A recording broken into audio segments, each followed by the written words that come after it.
The First Crusade did not begin as a war of conquest. It began as a response to fear, to faith, and to a call from the East. This was the world's first organized holy war, led by European nobles and sanctioned by the Pope. What followed would define the next 2 centuries of conflict in the Middle East. By the year 1095, Europe was changing. The feudal system was stabilizing. The Catholic Church had become powerful. But in the East, the Byzantine Empire was under serious threat. The Seljuk Turks had defeated Byzantine forces at the Battle of Manzikert in 1071. As a result, Emperor Alexios the Komnenos feared losing Asia Minor completely. In desperation, he sent envoys to Pope Urban II, requesting military support. What he received was far more than he expected. In November 1095, Pope Urban II gathered nobles, bishops, and clergy in Clermont, France. His speech was more than a call for defense. It was a call to Christian unity. He urged knights to take up arms and march to Jerusalem to reclaim it from Muslim control. He offered remission of sins, divine reward, and eternal glory. The response was overwhelming.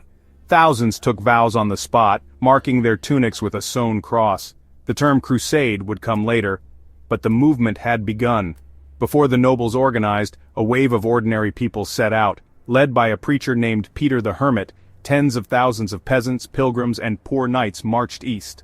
Poorly armed, undisciplined, and driven by fervor, they caused destruction in Europe and were ultimately massacred by the Turks near Nicaea. It was a tragic start. The official crusade, led by powerful nobles, was far more organized. Among them, Godfrey of Bouillon, a devout knight from Lorraine, Bohemond of Taranto, a Norman prince and skilled commander, Raymond IV of Toulouse, one of the wealthiest men in Europe, Tancred, Baldwin of Boulogne, and others. Their armies traveled in separate contingents but agreed to converge at Constantinople. Emperor Alexios made them swear to return captured lands to Byzantium. Reluctantly they agreed. The Crusaders first besieged Nicaea in 1097. The city surrendered, but was claimed directly by the Byzantines. At Dorylaeum, they survived a Turkish ambush with clever use of heavy cavalry and reinforcements. Their greatest test came at Antioch, which they besieged for over 8 months. Suffering starvation, betrayal, and disease, they eventually captured the city, only to be besieged themselves by a large Muslim force. Morale broke, some deserted, but after a surprise counterattack and reports of a holy relic, the Lance of Longinus, they prevailed. In June 1099, the Crusaders finally reached Jerusalem, now held by the Fatimid Caliphate. With fewer than 15,000 men, they surrounded the city. Ladders and siege towers were built. After several failed assaults, they breached the walls on July 15, 1099. What followed was brutal.